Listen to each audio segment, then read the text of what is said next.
today on Ag News Daily. From January to May of this year, we had about 5,000 or so price points that we looked at, up to 470% spread on individual products. I think AMS was the worst offender in the amount of variability around the country. So that means one producer is paying 4.5 times what another producer is paying somewhere else in the country. Well, listeners, welcome back to the Ag News Daily Show. I've got Cool Delaney with me today in studio. How's it going, Tanner? It's going great. And it sounds like we're the only two that might be not hungover this morning. I think so. A lot of celebrating going on. We want to wish happy birthday to our team member, Michelle. And Delaney, we'll just say it's her birthday, too, so she can have a pass as well. But we always start these shows off with a little bit of weather news. That hasn't changed since the last time you've been with us. We saw scattered showers sweep through most of the Midwest earlier this week, but there is expected to be cooler weather here as we get to the beginning of December.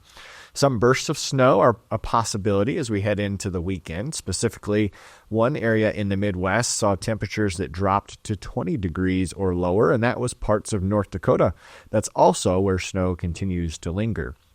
The active rain weather pattern is expected to persist into December, providing additional rain opportunities for drought-stricken areas. The colder air moving in next week will also help cool soil temperatures, improving conditions for fall fertilizer applications in most of the Corn Belt region.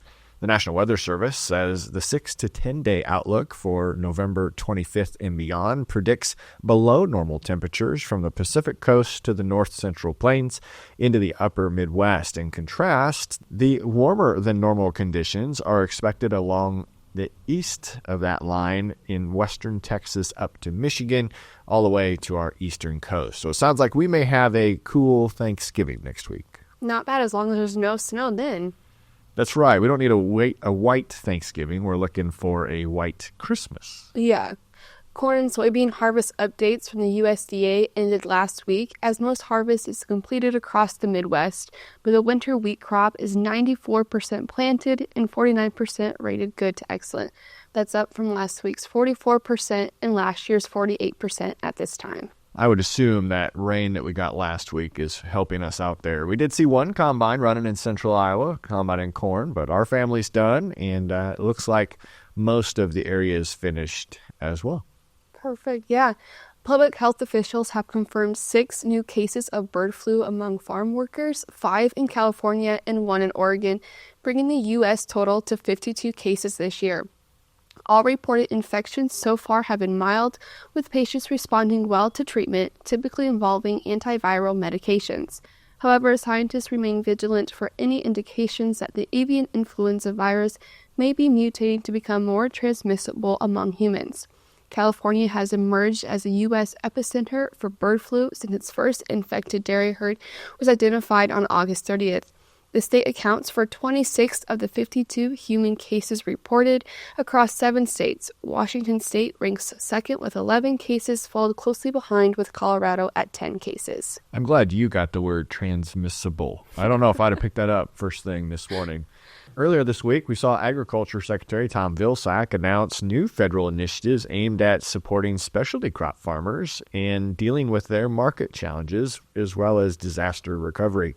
USDA's new Market Assistant for Specialty Crops initiative will provide $2 billion to help growers of fruits, vegetables, and nuts overcome their market barriers, as well as create a strong domestic supply. The program also aims to expand the market opportunities and provide resources for pre-market storage, especially from devastation of the recent hurricanes. The USDA is additionally launching the Commodity Storage Assistant Program, allocating $140 million to help farmers access facilities like packing houses and grain elevators essential for marketing their crops. This program is open to farmers nationwide, but is expected to see high participation in the Southeast, where the hurricanes Debbie, Helene, and Milton caused their widespread damage. The National Potato Council president, Bob Madiv, says that it's a win for the industry.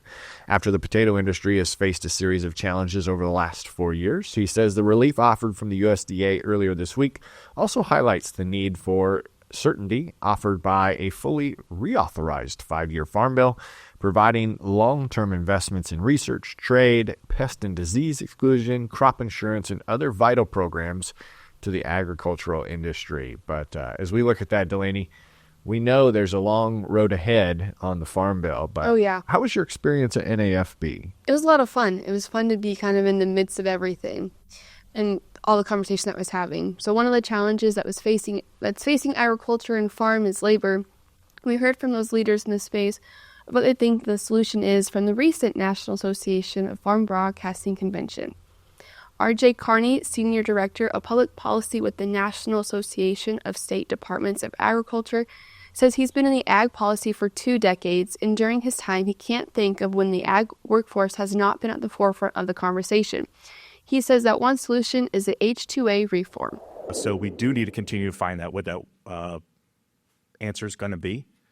And one way that, at least from NASDA's perspective, we would want to reemphasize is the H-2A program. And going back and finding an opportunity to make the H-2A program workable. We think it's been sort of fallen off in terms of its ability for farmers and ranchers to utilize it fully. But we need to get back and find an opportunity to have a workable H-2A program. And that's something that NASDA we fully support, we want to engage in, and we hope with an incoming administration, the new Congress, we can get back to those conversations on H-2A reform. Another topic discussed about ag labor was border security. We have an obligation to connect the dots. We saw what happened during COVID. We have recent examples of what can happen when labor goes away overnight.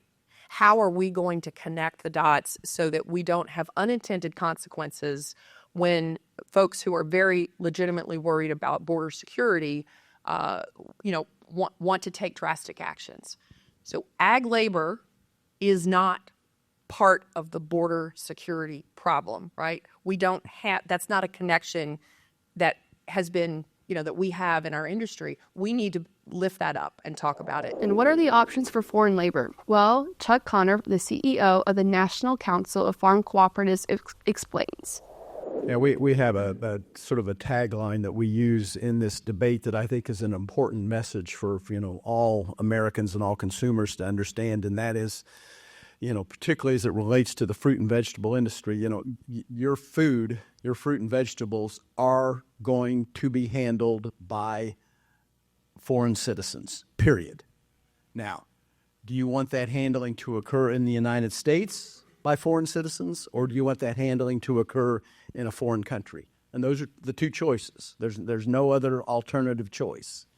You don't provide the labor, you don't have the foreign workers here, then we're going to be importing all of this from somewhere else handled by foreign labor. And don't let a politician tell you that somehow there's another option here, because they will try. Because, again, these are sticky issues. Don't let them get by with it. Kearney also says it's a constant conversation happening with farmers needing a reliable legal workforce on their farms. Our secretaries, commissioners, they want to see profitability, economic impact. And really, we have to understand, and this is what I think comes down to, whether it be a farm bill discussion, whether it be a labor discussion, a trade discussion, food security is national security. And that's something that we constantly hear in the reliability and for farmers to have a workforce on their farms. Connor also mentions data from the economists at the American Farm Bureau Federation of what the losses could be for agriculture without foreign labor. If we didn't have, the foreign labor force that we've got, and we don't fix this system, they say it's about $70 billion of agricultural production. Again, that's a little dated. I know those numbers would be dramatically higher, and they talk about 5 to 6% greater increase in food price inflation if we, wreck this current system that we've got. Come January, with the new administration, we will watch to see what impact there might be on labor in agriculture. It'll be an exciting time. Yeah, I can't believe you guys got all of that audio out of one conference. What a great event. You're making me feel like I missed out. You sure did. You better come next year. I will have to come next year. But just as we talked about, the Farm Bill is still a discussion that is continuing in Congress. with the Senate Agricultural Committee Chair Debbie Stabenow has introduced the Rural Prosperity and Food Securities Act on the Senate floor this week. She says that for more than 2 years, she's been working with her colleagues on both sides of the aisle to pass her 6th farm bill. Senator Stabenow says large increases in farm subsidies shouldn't be paid for on the back of families in need of broader needs in our small towns and rural communities. The Farm Policy News says that the Senate bill at the House-approved bill is different in multiple ways. The top ag Republican, John Boozman of Arkansas, quickly rejected the proposal, saying a partisan proposal released 415 days after the expiration date of the farm bill is insulting to agriculture. Speaking to reporters on Tuesday, Senator Chuck Grassley says there isn't enough time to finalize a farm bill during this lame duck session, criticizing the timing of Senator Stebenow's farm bill, calling it as disappointing and unrealistic.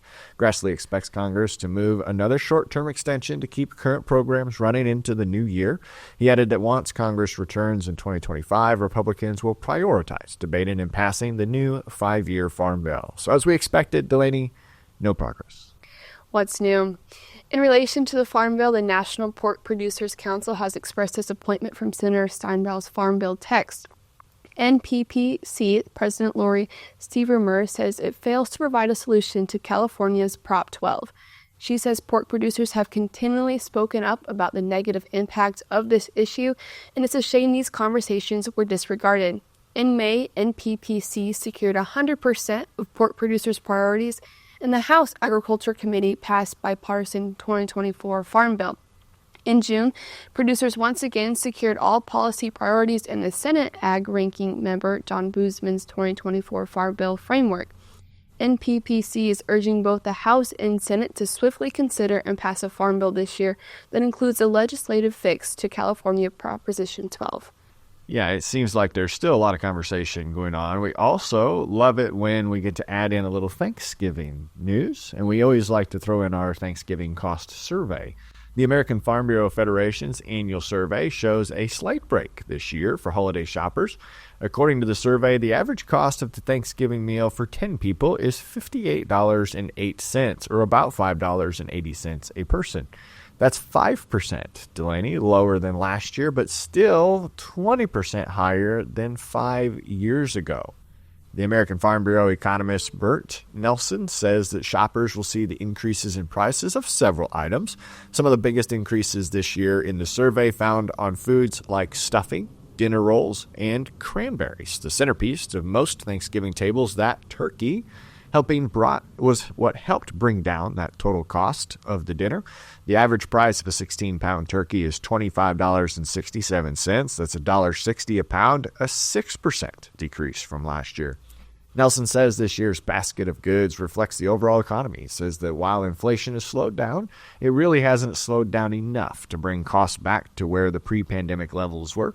So it's really important to remember that our farmers and ranchers, like our consumers, are dealing with this inflation. So the cost of supplies for food has gone up. So USDA is predicting that net farm income will be down nearly 25% compared to 2 years ago, but at least we've got a little reprieve in the right direction for our Thanksgiving meal this year. Yeah. In this week's interview, we hear an update from Farm Business Network taking place at Husker Harvest Days. Let's get into that interview. We're out at Husker Harvest Days, and it's a pleasure of mine to bring back an old friend of the podcast. And it's not because he's old, but just because he's been a friend of ours for a long time. Welcome back. Let's get into some updates on FBN. Remind them what your role is within the company and who you are, and we'll dive into some of the latest news. Yeah, so great to see you, Tanner. Charles Barron with FBN, co-founder of the company.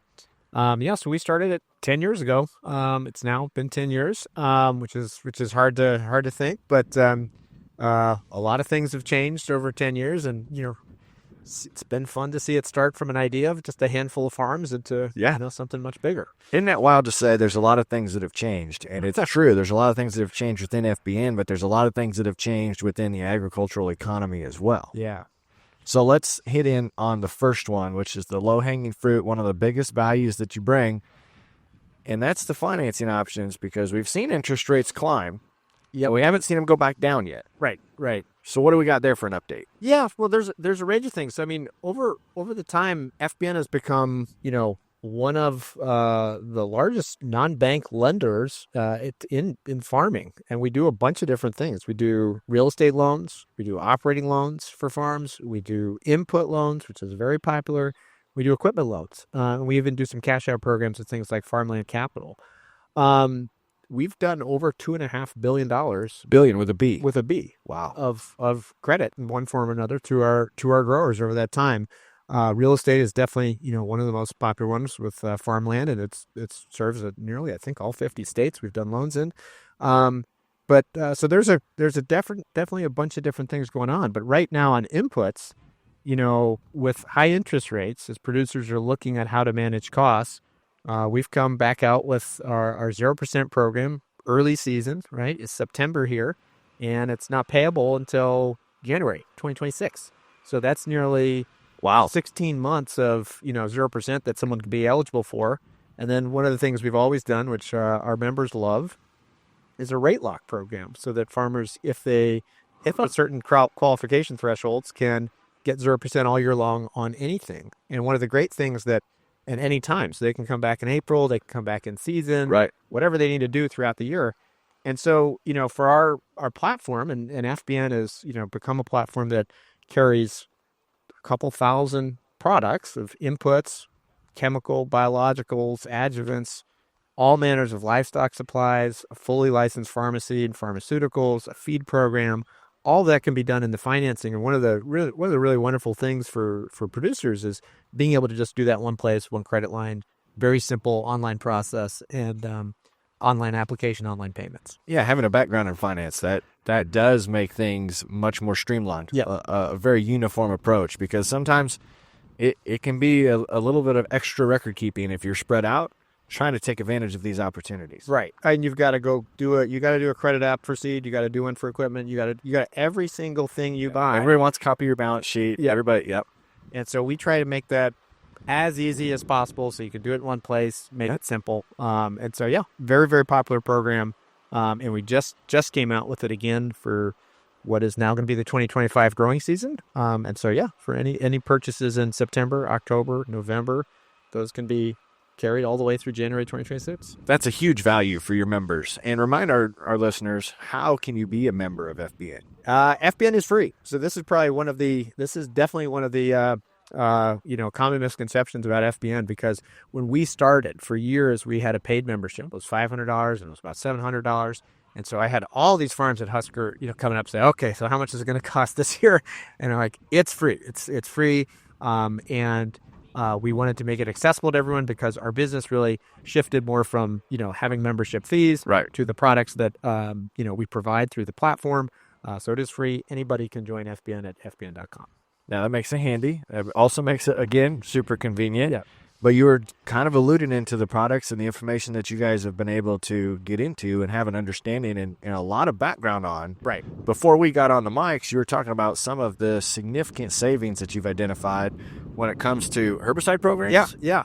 So, it all goes back to the way FBN started. FBN started as a network for producers, to where they could share price intelligence, yield intelligence, and then learn and see what's going on in the broader market, so producers could get more power and information. Because fundamentally, producers are on their own, and you're disconnected, right? You've got all these vendors, and the vendors, know the market, and you may not, right? And so FBN started selling chemical because farmers said, hey, we're sharing invoices with you. You've identified these massive savings in the market. Now help us go get those savings. And that turned into us becoming the largest provider online of crop protection in the country. And there was a stat that came out this summer, said 20% of farmers are price checking with FBN as they go into purchasing chem. Okay, so this year we did that pricing intelligence. We did our price transparency analysis on chemical. We had producers send in their invoices for 2024. This is starting in about January. And that's voluntary. Voluntary, yeah. So it's and the way it works is, you don't have to share an invoice to purchase from FBN or anything. You don't have to share data or anything. You could just say, I want to go buy a product, or you don't have to buy a product and you can share information and you can still see what's going on in the market. So when a producer shares an invoice, it unlocks the price transparency system at FBN. You can see hundreds of products and price gens. And so what we found when we looked at prices from January to May of this year, we had about 5,000 or so price points that we looked at, up to 470% spread on individual products. I think AMS was the worst offender in the amount of variability around the country. So that means one producer is paying 4.5 times what another producer is paying somewhere else in the country. Holy smokes. And even for big products, things like Liberty or things like Power Max, you'd see 90%, 100%, 170%. So that means 1-2 times what somebody else is paying. So we've been doing this analysis for many years, and it is still going on in terms of these huge swings in pricing. We even saw 40% difference within one retailer, within 2 customers, just very close to one. Wow. Right. So why does that happen? Is the basic question? Why does that happen? It happens because the market's still not truly open. They're still not open pricing. Most producers get priced by retail. Sure. Come in and talk to me. We'll get you the price, or it's a private price and that kind of thing. And so that means it doesn't function in as open a manner as any other consumer good. Right. So That's a big value, and that's eye-opening because it's the power in the data. Yeah. Having access to that information is something that could be really important right now with margins tighter and where they're currently sitting. Oh, absolutely. Yeah, one of the big other things we saw within a state, you'd see those kind of swings as well. You'd see 150% swing within a state like Nebraska. We saw the average savings from branded to generics was 30% also. So a lot of people are like, well, is there still enough of a savings out there in generics? Haven't the prices kind of gotten close? No, it was still very large actually. So that's real money. It is real money. That's exactly what I was getting ready to say. That is real money. But it is interesting as you get to come to these trade shows and you get to see the environment and the excitement. It was one of those as we entered the season, I didn't know how well these would be attended and what the tenor of the people would be. I've been surprised by the number of conversations we've had around AI. And it's not necessarily negative. It's more, how are you using it? What can I do with it? We talked to a gentleman last night that's using AI to learn another foreign language, to be able to put that into place. But a lot of companies are exploring AI and trying to perfect its performance, and you guys have Norm that you continue to work and build on. Yeah. So we came out with Norm last year. It was the first AI model in ag, and named after Norman Borlaug, legendary ag agronomist. And we talked to his family before doing that. They were excited to have the first AI ag advisor be named after him. So Norm is built on ChatGPT, but with all these AI models, you have to train them, and they have to be trained on certain data to really get good at actually providing more than a generic ChatGPT kind of response or a generic Google Gemini response. And so we've really gotten quite good at training Norm on all manners of agronomic content, all manners of information and intelligence that FBN has developed, algorithms we've developed for things like compatible products, active ingredient intelligence, tank mixing.